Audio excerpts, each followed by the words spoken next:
have you, okay, we're Sorry, I recording just now. realized I hadn't recorded. I'll just go back and repeat everything I said. No, I won't. That works. But we are looking for nominations. We had over 120 submissions last year for the award. We'd like to surpass that, and we'd love to have folks who are on the Parent Advisory Council to spread the word to others to nominate folks that are making a difference in the lives of your kids or kids that you know, students that you know. It's easy. We're looking for everyone from teachers to paraprofessionals to admin folks, whether they're admin assistants or administrators, bus drivers, custodians, folks who are really making that difference. And the QR code there on your screen allows you to go directly to the nomination form. You can also just go to starfishawards.org, and there's a link to the nomination form there on our website at sef-stl.org. But we would love to have folks that you feel deserve recognition, whether they are, again, somebody that deals with your children every day, or somebody that will occasionally have that impact. The Starfish Awards is about people making a difference in the lives of kids. And so we urge you to nominate and let your voice be heard. The deadline for nominations is December 20th. So you have about a month to go, or I think it's December 21st, I'm sorry. You have about a month to go to get your nominations in, but please spread the word within your school districts. Last year we were really excited. We had one teacher from the Career Center North Tech who was nominated and received the award. We also had a general ed teacher, an art teacher in the Parkway District that received an award, and the rest were, I think, primarily teachers and educators with SSD. So please think about it. Nominate people who are making a difference in the lives of kids for our Starfish Awards. And again, the deadline is about a month from now on December 21st. We have several programs that we're accepting we are accepting applications for right now. The first is our Kid to Camp program. Kid to Camp, as I think probably all of you know, sometimes kids with disabilities, students with disabilities don't get a chance to experience camp for one reason or another. And the Special Education Foundation tries to alleviate that by providing financial support to families who need help. We work very closely as well with the Recreation Council of St. Louis to help provide those funding needs, because the cost of going to camp has gotten to be so expensive. So we're right now taking applications for winter and spring break. These are parent nominated, so you can just go to our website, and the QR code there on the page takes you to our website. And follow the links to apply for Kid to Camp. And again, this is we are looking at for financial need for folks. If folks have the financial need, there's ways to explain that. But that is happening right now. We can take an application for the summer as well, but it's pretty far off for that. So we're really looking at winter break, spring break, if parents would like to nominate or apply to have their child receive some financial support to go to camp. We are also accepting nominations for our Fred Sy Leadership Academy for next year. The Fred Sy Leadership Academy is a high school leadership program for students that receive services from the special school district.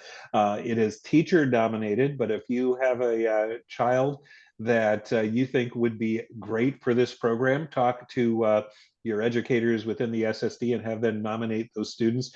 The leadership program is based on the Focus St. Louis leadership program, where once a month the students are pulled from their are taken out of class and go through a leadership experience, whether it is going to visit with the county executive, touring the county correctional facility. They take a trip to Jefferson City in the spring to meet with the legislators. It's a great program. We have between 15 to 20 students, high school students. Usually they're sophomores and juniors in this program that participate, and it is a fabulous experience for students. So please spread the word. to parents to encourage if they feel their child would be great in this. If your child is a freshman currently or a sophomore, we do take some seniors, but the whole idea behind this program is to have a student go through the program and experience these and gain these leadership skills so they can go back to their home school and then get involved with student council and other activities.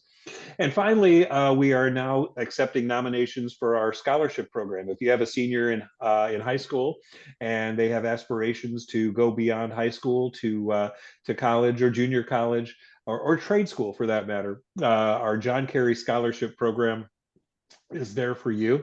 We provide five $5,000 scholarships through this program. It's funded with support from Emerson, who are very generous in their support for this program. We're accepting the nominations for that. If you, and again, that is teacher nominated. However, we certainly encourage parents to reach out to teachers of their students to encourage them to nominate their child for a scholarship, our John Kerry Scholarship. It's named after former superintendent of the SSD, and these are great students, and we love hearing the stories about the impact that these students have had going on to college, and we are very excited about that. So please pass the word on about our scholarship program as well.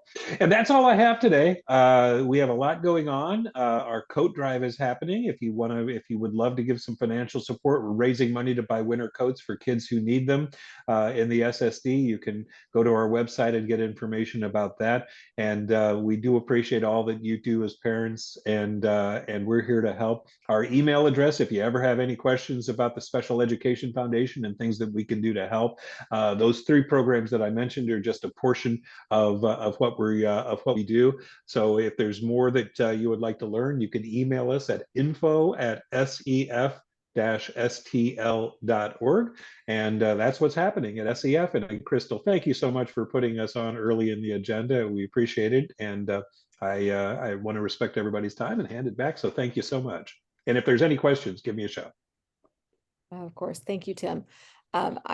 All credit due to Dr. Macklin. He thought that it would be great to put you on in the beginning, and he is absolutely right. That was a wonderful idea.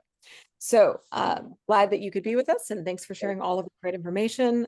Parents, I do highly encourage you to connect with your students' teachers and take advantage of these programs that do require teacher referrals.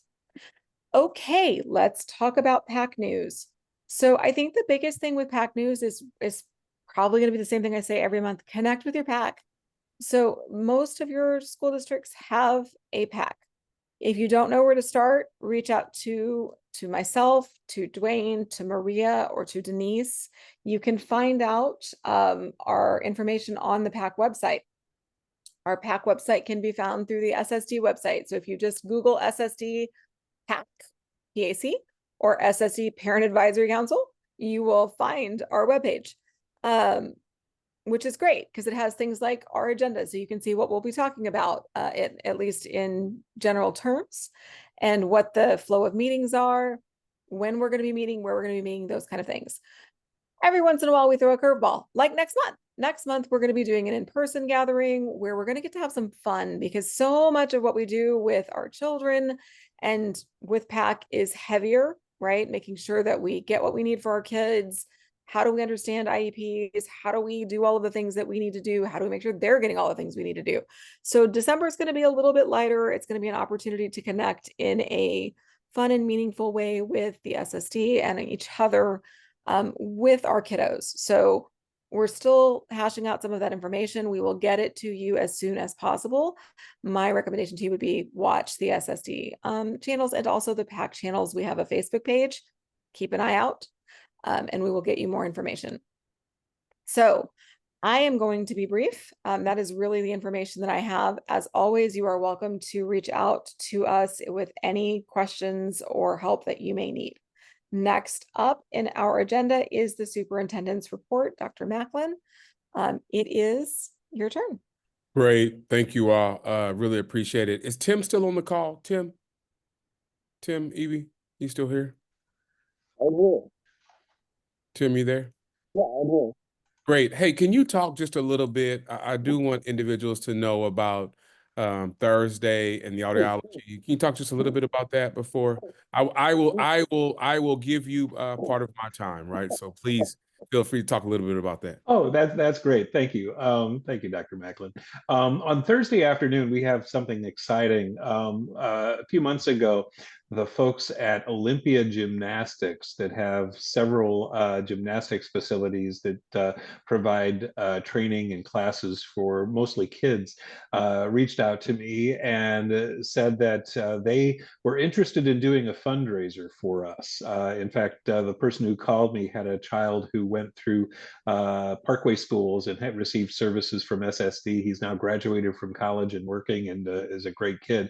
But she called me and was interested in knowing if they could do something to help raise money for the students that SEF supports.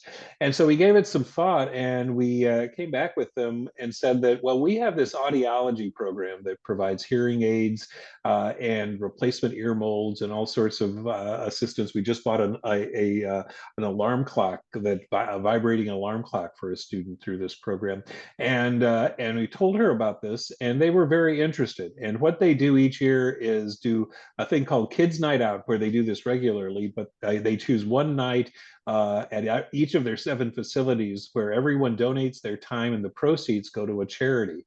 And they chose SEF to be that charity. And they raised over $9,500 to buy hearing aids for students. And we are doing a check presentation ceremony on Thursday afternoon at 1 o'clock at the Audiology Center, which is an amazing place if you've never been there. It's attached to Litzinger School, although you can't get there through the school. You have to enter off of Lindbergh. But it is a beautiful facility. Several folks from Olympia Gymnastics will be there to do this presentation.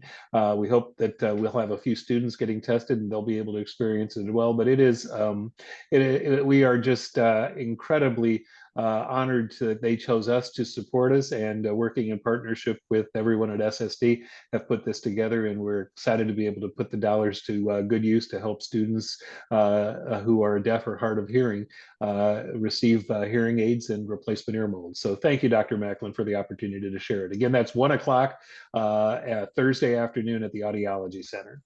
Great. Thank you, Tim. I wanted to mention that. That's always important for those pieces, especially to let individuals know about the collaboration with Olympia. So just a couple of items here that I will delve into here. I want to start off with Northview recognized their students of character. They held a breakfast to honor 17 students who went above and beyond to really demonstrate the strong acts of character. I do believe that character, the word character, such as gratitude, responsibility, accountability, those pieces at times are lost in spaces and places. And so want to honor Northview for that recognition. I believe the breakfast to honor these students is going to be held on April 1st of next year. So proud of the work that they are continuing to do there and to work and to honor students and to continue to celebrate student success.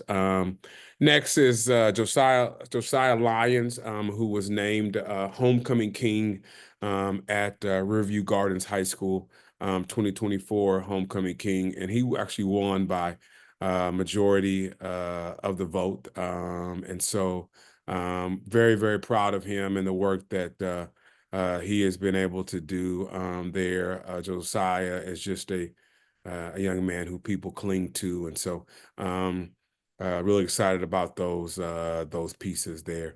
Next, and I do want to give accolades, recognition to Dr. Sartorius, who I believe is on, who represents our Board of Education here. And we do have Board of Education filing. There are 2 open seats for 3-year terms beginning in March of 2025, Subdistrict 3, which will be Parkway, and then Subdistrict 4, which will be Ferguson, Florissant, Pattonville, and Riverview Gardens. And so we are, again, thankful for the work that Director Mueller has done in Subdistrict 4 and President Potroff was able to do in Subdistrict 3. Speaking of that, President Potroff did resign to focus on her family, and we are just extremely I'm really excited for the time that President Potroff served. She has been a pillar really of strength and compassion and understanding on the board, especially in my time, and her service and her presence will be greatly missed. And so we thank her for her years of service, and wish her more time with her family and really to embark on the next chapter in her life. And then the last item here is just an event that I look forward to, and really a time that I look forward to is really the salutes and the awards. And so it is that time of year again where nominations are open to nominate Teacher of the Year, Key to Classroom winners, Building Block winners, Lasting Impression winners, Special Ambassador winners, Distinguished Leadership winners. And so we are excited about these pieces. Typically, these individuals are honored at the end of the year. And it's just an exciting time for that time at the end of the year. And so nominations will be due roughly in January. So I'm sure we want to get these pieces out. The last thing here is just thankful. I want to say happy Thanksgiving. As Thanksgiving will be here next week. And so really, that's right. Some of you are looking like, oh my gosh, Thanksgiving is here next week. That is correct. And so if you don't know where you're getting your turkey from, if your house isn't clean yet, you still have a little time left to get those things done. But I am thankful for the staff who are here on the call tonight, not only the staff who are here on the call tonight, but the staff who continue to serve students on a daily basis to ensure that they have what they need. Thank you. Turning it back over to you, Crystal.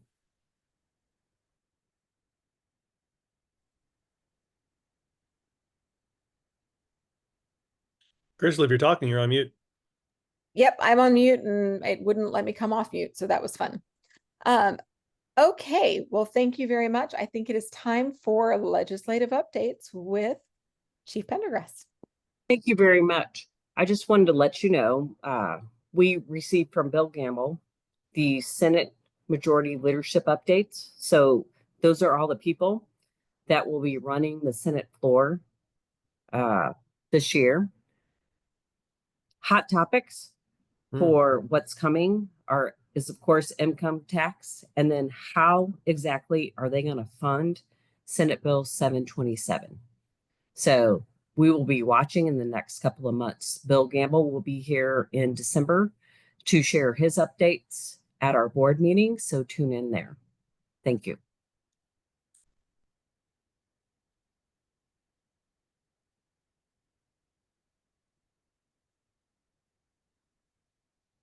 Crystal, you're still on mute. Still on mute. It's time for our face report.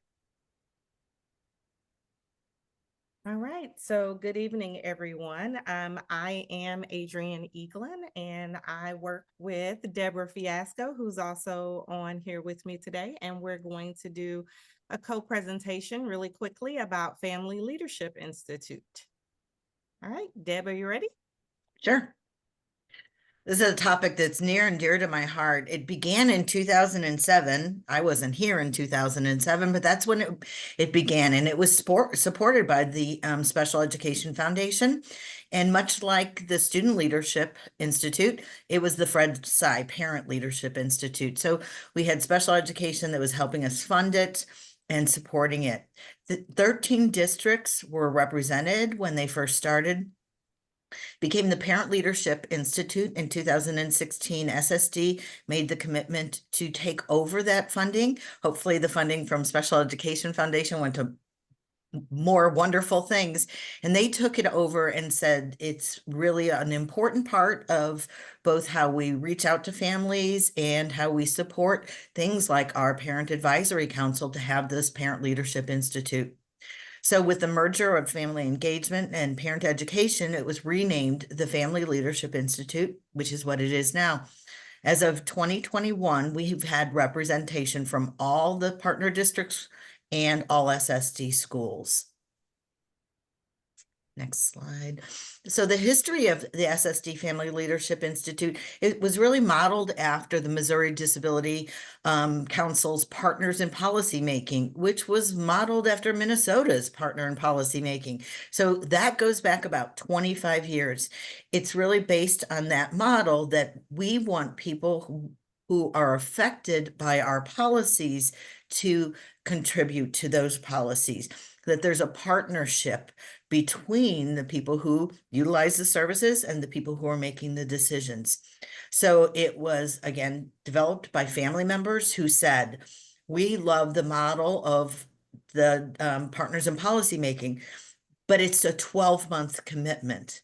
So let's bring it here to Special School District. We modeled it in many, many ways. We had many of the same speakers, have some of the same tenants in it, but instead of the Partners in Policy Making, which is 27 sessions, and you can't miss one, otherwise you're out. We have morphed from 3 Saturdays to this semester. It's 3 Thursday evenings, but it's still modeled on the same tenets of the Partners in Policy Making, where we want to partner with our families and learn with them and learn from them. So there's a graduating class picture. Our Family Leadership or Parent Leadership Institute graduates have gone on to many, many wonderful things. We've had partner district and SSD Board of Education and Board of Education presidents. They've gone on to serve on our governing council and our public review committee. So they really have gotten involved in that policymaking information. They've taken leadership roles in SSD and in partner district PACs. Many of our graduates have gone on to either start or run or be part of the SSD and the partner district PACs. We have several graduates who are here this evening. And many of them, after coming through Family Leadership Institute, have said, I'm ready for Partners in Policy Making, and they've made that commitment to go to Jefferson City. Right now it's virtual, but it used to be a commitment of a Friday night and a full Saturday every month. And we've also had graduates that have gone on to work in the field of disabilities, either as starting their own businesses, running gyms and inclusive sports activities, or worked in the field for one of our community partners. So we're really proud of the families that have gone through this and where they've gone and what they've done. Adrian? All right, so if you know a lot about FACE and you hang out with us a little bit, you know that everything we do, we try to do around these national standards. So these standards of welcoming climate and culture, supporting student success, the two-way communication, sharing decision-making, and collaborating with our community partners. And we also took this opportunity to look at the work we do with Family Leadership Institute and align that to what we are doing across the district and across the county. Next slide, please. So one of the best things that happens with family leadership, when we first start in this space, we take a lot of time to really get to know one another, and we build community. It's amazing because families come to Family Leadership Institute feeling like they are all by themselves, that no one else can identify with some of the struggles that they are experiencing, some of the challenges. And so we spend a lot of time really just building community for them to talk with one another and really learn together. And we always learn with them too. The pictures on the screen are actually current FLI participants. We did invite them, so hopefully a few of them joined us online today. Let's go ahead and go to the next slide. The other part of our process is really about student success. We want to make sure that we're helping families have the knowledge and information to really advocate and to learn about special education process, and specifically the IEP, how they can really use the tools and the knowledge from individuals throughout SSD who really come and spend time and pour into them. So for IEP process, we have Chief Alan Wheat, who comes and spends a large amount of the time really talking with families and giving them a deep dive into IEP process. In fact, he sits on the parking lot after hours to continue to share this information with families. So everything we do is for the purpose of leading to student success. Next slide. We also want to share navigation tools and resources that we have throughout the district so that families know that they are welcome to reach out to the leaders, to our teachers, to our special ed coordinators, to everyone so that they have the support that they need. This is about being transparent with families and making sure that they understand that we are here and we are partners in the educational time period with their child and beyond. It's about sharing decision-making. This is something that Deborah loves, so I know she's going to want to talk about this a little bit, but we really talk about how these tools from Charting the Life course really guide us in conversations, that these are simply tools, but these tools can be used to make conversations less threatening for families. It can also give them an opportunity to share these tools across community agencies, to really give individuals who support their students a one-page profile, a picture of who their children are and what supports that they need. It provides them with opportunities to build their own self-advocacy skills as well as those for their children. And it really leads us to having better skills with self-determination. Deb, what else would you add on this slide? Oh, that's the one. When families come back and really tell us the impact that utilizing the tools with the students, about students who've taken the one-page profile to a parent-teacher conference and felt like they had a voice and felt like they were part of those educational decision-making processes as students, that's the stuff that really feeds us and really motivates us to keep coming back and doing this over and over again. It's not just the families, but we hear back because we do spend time with them. We hear impact about how it's impacting their students and family members. Family members refer other family members.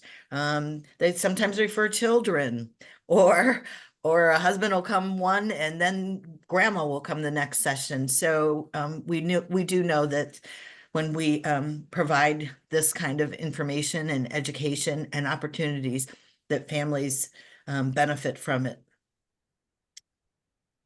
I guess next slide. Thank you. In fact, at this FLI, we can even tell you that parents were the ones who started the conversation about Charting the Life course in our group. So it was amazing to see them advocate for the tools in our session. The next standard that we talk about is really community partners and connecting families with resources.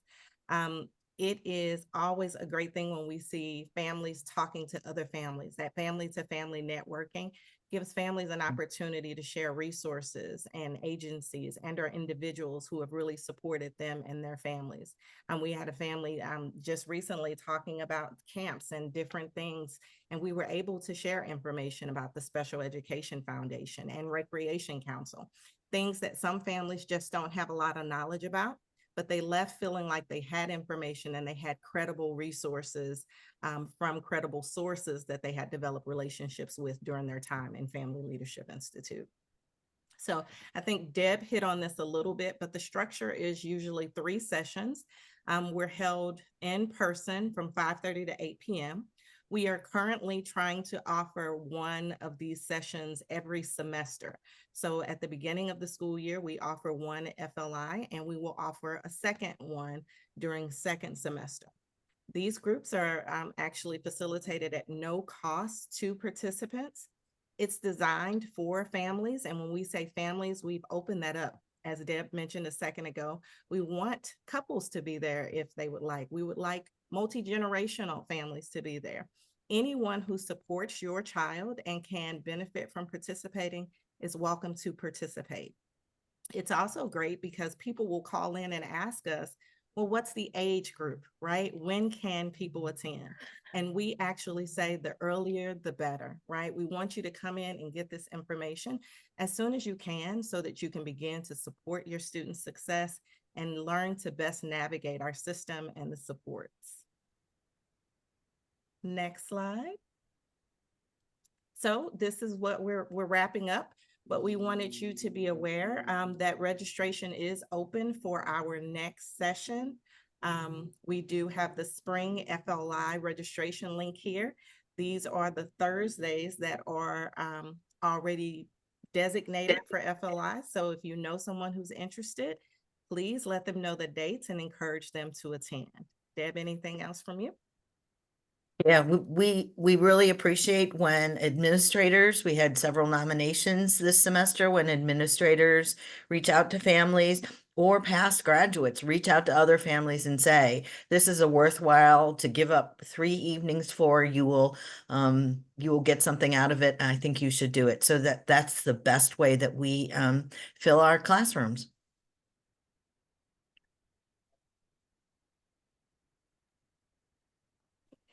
And these are just some upcoming events that are taking place that we want you to be aware of. So definitely consider referring individuals to Family Leadership Institute for spring. But we also have a great opportunity. I believe it is tomorrow at 11:30. We will be meeting and having a lunch and learn with individuals from SSD's Special Olympics. They're going to talk to us about how various Special Olympics activities do take place even during the summer, right? So there are opportunities for families to participate and to gain a lot of skills and knowledge and fun through the Special Olympics. So please join us on our YouTube channel for that opportunity. We also encourage anyone who needs additional assistance, maybe with utilities or rental assistance or any support that the Community Action Agency of St. Louis County can provide. That will be at North County Tech in our Family Resource Hub on November 22nd. So this Friday, and a representative will be present from 10 a.m. to 2 p.m. And then we will have our final Family Cafe of this semester taking place on December 4th from 6 to 8 p.m. also at North Tech in their library.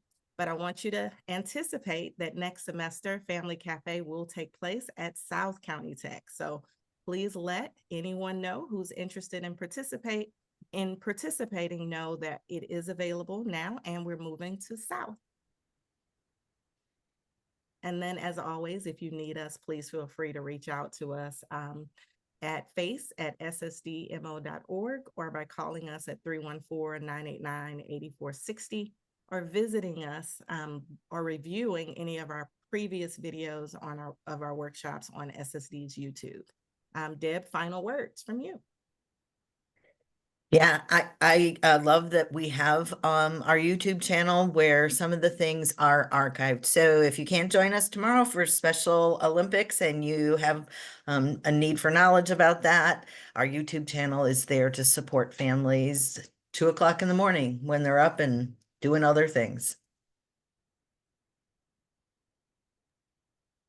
Thank you so much. YouTube is an awesome, awesome resource. And I can't say how grateful I am that y'all put all of this information out for us to be able to access when it's convenient to when we can, right? So thank you very much for all of the work that you do. And thank you for talking about partners. I will say there are multiple partners, participants on this call. I've graduated from Partners in Policymaking. Dwayne's graduated from Partners in Policymaking. Our previous SSD PAC president, Rebecca Fleeg, was a Partners in Policymaking graduate. It is such an amazing program. I can't tell the people on this call enough how much you'll gain, not only for yourself, but for helping your child for life. So, we talk with our children and our grandchildren on a regular basis about things that benefit them. Jack has a better understanding of what it takes for him to be able to be financially secure throughout his life because of things that we learned in Partners in Policymaking. So it's not just about education, although certainly that's covered. It's things like how to set up a stable account, how to make sure that your child has the ability to have equal opportunities moving into college. And so, they bring in people. I know in our class, there was a gentleman that came in and talked about like all of the resources that are available to your child, or to yourself, like depending on your needs, if you're wanting to go to college, to make sure that your kid can go and have life in a dorm room. Right. So I know some of you may think like, oh my gosh, how is that even possible? There are so many resources and technologies that are available, that can be placed into that space so that you can have eyes on your child, but still give them some sense of autonomy and independence that weren't available 5-10 years ago. And it's just amazing. It's so amazing. And it's covered by a lot of different grants and programs in the state. And so you learn about things like that. They teach them the importance of voting, supported decision-making. When is guardianship versus supported decision-making appropriate? How does the state look at all of these things? How do you help prepare your kid for VR and transition to VR? Some of which the school helps with, but it's like that extra added step. Right. And so you see national people coming in and talking about how to be able to work at the state level. It's great. And then Disability Rights Day, which comes up, Disability Legislative Rights Day, which comes up in March, is something that you get to be part of as part of Partners in Policymaking. Although honestly, every person on this call can be part of Disability Legislative Rights Day. It's in Jefferson County, and we'll talk more about that next year. But such a great day to be able to see, and it's so great to be able to bring your kids to. So anyway, thank you, FACE team for bringing all of this up, and once again advocating for our kids. And for us. Wow, y'all are just awesome, always and all. Thank you. Okay, so was that our presentation? I know you were talking about the family leadership, just like you were just rocketing through it. I was like, oh, now it's time for the presentation. I was like, wait, we just did that. So kudos. Okay, so that brings us up to PAC reports. Denise, are you back yet, or am I manning that? I'm manning that. All right, bear with me here. Let's start with Bayless and Maria.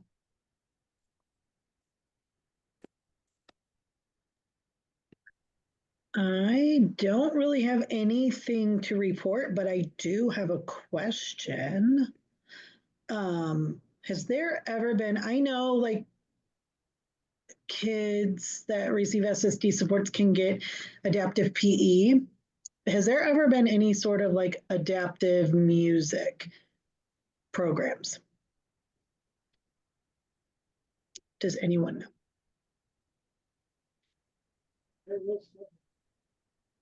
Music per se, we have music therapy, which would be an evaluation process, I believe, in part of the IEP team, an IEP decision, but we can make accommodations and modifications for students attending music class. So that would be the first step. And then music therapy is really something that we use to support students in accessing their curriculum and their supports.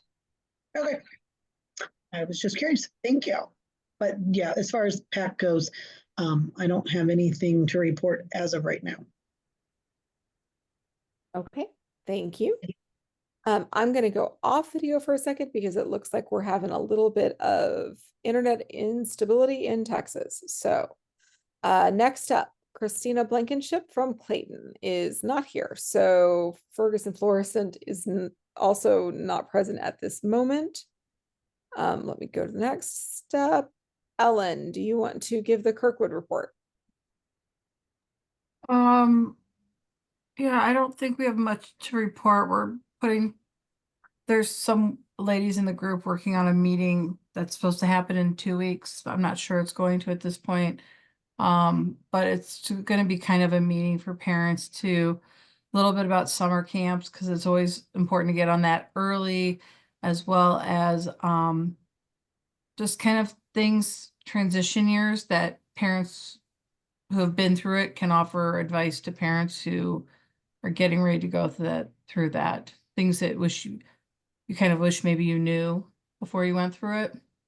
So we're just going to kind of have a casual informational discussion. And there's a couple ladies in our group that are really knowledgeable of resources for camps. And so they're going to just talk for a little bit to answer parents' questions and help them get to resources. And so when things come out, they can be on top of it before the money goes away. That's awesome. Can I ask I guess a PAC favor of, hey, do you mind either recording or taking notes in that session so we can create some resources to be able to share on the PAC webpage after you're done? Deb and them and FACE have a great resource that really it's a lot of the stuff is just things parents know that come out in the, I think it's the rec handbook, or not the handbook, but the rec camp guide. The thing is you have to get it in front of the curve. Mhm. And so you really kind of need to start getting into those things in early January, the minute they come out, not in March and April when people start thinking about it. So that's really, that's the secret sauce with some of the scholarship money or the grant money. That's fair. But I would say almost all the resources, and Deb, I don't know if Deb's still on the call, but that's the really her packet. She's come out a couple times and talked to Kirkwood, and all the information is there, and they usually will record something that is available that the rec council will go through it. Yeah, the rec council did a recording for us a couple of years ago, and it's on their website. So we can send you what's going on, Crystal, and all the updates so that you can send them out. That would be awesome. I'm sure there are a lot of parents that would appreciate that. Thank you. Love that you're doing that, Ellen. Let us know how that goes. Okay, next up is Normandy. Deanna.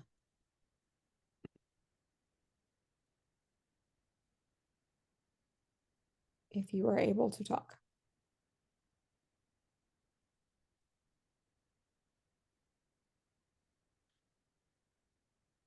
Deanna, I can see you in there, so I'm going to say if you've got anything that you want to share, please feel free to come off mute. And if not, I think I might have just scared her off the call. So we will move on to the next person, which is, oh, it's me. Okay, so Rockwood really doesn't have a lot to report right now. There's some staffing changes that are happening in Rockwood, and we have had some parents message about like, hey, what do we do? How do we make sure that our kids are getting our minutes? So I need to get actually with both SSD and Rockwood to see what the appropriate response to that is. So what I would say is if you are a Rockwood parent, either on the call or listening to this via YouTube, just hang tight. We will try to get some communication out and see what we can do to better support. Hey, Crystal, sorry to interrupt you, but whatever you find about with changes in staffing, poor communication, and kids getting minutes, I've had parents in Kirkwood going through some similar situations. So if you find out what the solution is to that, I think I'd love to hear the answer. Yeah, I'm happy to share what is discussed with the SSD and with Rockwood. I would say solution might be, I'm gonna come off video or come on video and hopefully it stays stable. But I would say solution might be a little hopeful, right? Like, because the reality is staffing challenges are just hard, right? There's no necessarily solution per se, but there are things that we can do to make it a little bit easier. And I don't want to speak out of turn, but it's kind of like what we were talking about before the meeting started, like the conversation I had today with the team at UTA. Oh, thank you, Gianna. The team at UTA, where like there's things that we can do as parents at home to help make sure that our kids are getting minutes. And also there are things that, you know, we can do with external providers when service minutes aren't able to be met. But I don't want to speak out of turn. So let me get with the SSD and the district, and then I will absolutely provide an update. So that's what we have for Rockwood. And Webster Groves. Maureen, you are up next. Yeah, we're not doing too much. Our next meeting is in January. Haven't quite set a topic. One idea is the documentary on scene, which I know has been shown in St. Louis, but a lot of us missed it. So trying to get that for the Webster Groves or larger area. We're also organizing an impromptu field trip to the police department and fire department. A lot of parents had questions about safety and training and all these active shooter drills, how do they make sure that their kid is safe? So we figured it would be a good time for families and parents to talk with our first responders. Oh, I love that idea. That's a great idea. Okay, well, let us know how that goes. Is Scene still being shown or is it just done? I think you can purchase it or rent it or purchase it or whatever. You can rent it or say, hey, I've got, X amount of access for a month, and then we could get together and discuss it. We just haven't figured out how we want to go about it. I wonder if we And- could, oh, sorry, go ahead. It is being shown because this where? is National Family Caregiver Month in November. So you can watch it both for the next 2 weekends Oh, perfect. When? individually. Or how do I access that? If you go to the Unseen to the Documentary website, you can access it and click on it and view it. So it's every weekend in November. So there's 2 left. Oh, fantastic. Thank you. Common out of solutions. That is so fantastic. Okay. So thank you for that. Next up is public comments. Let's see if Maria, you're able to check that, correct?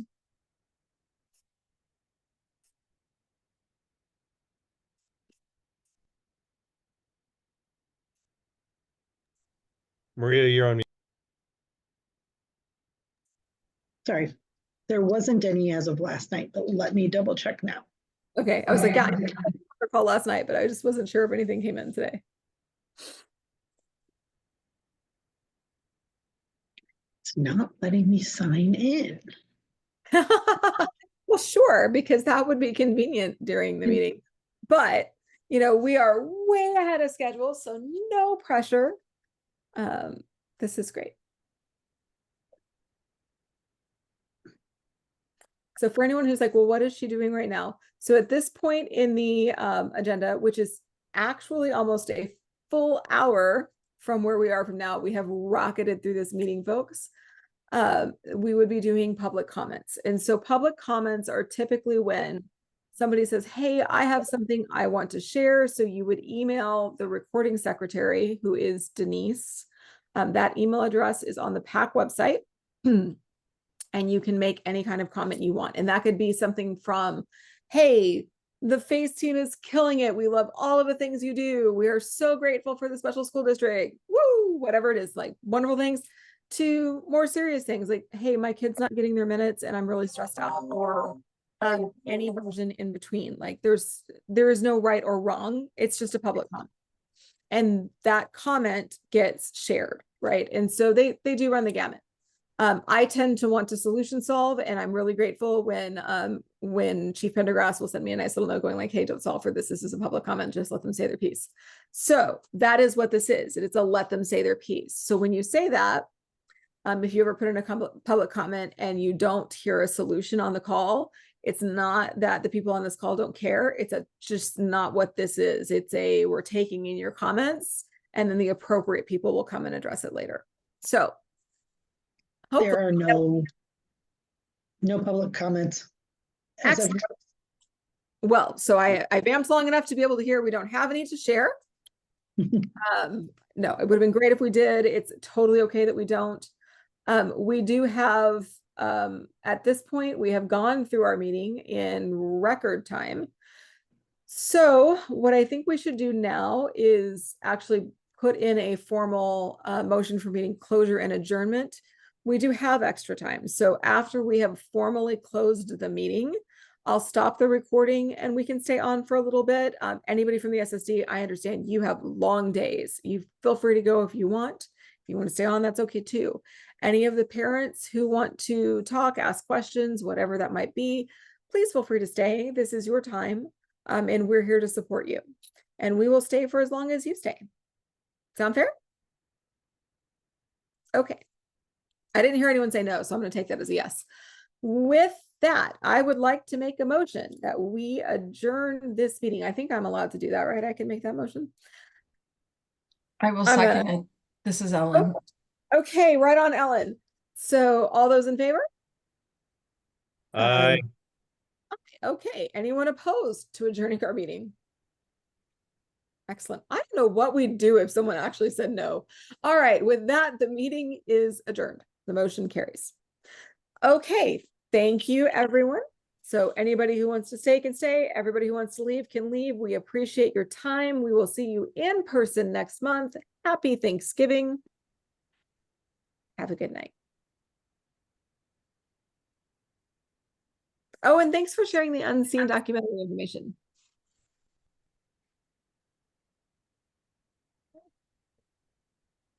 Okay, beyond that, anyone have anything they want to talk about? Crystal, this is Dr. Macklin here. Yes. I will follow up with Wendy. I just got a couple of thoughts and ideas about next month's meeting in person. So what those pieces could be.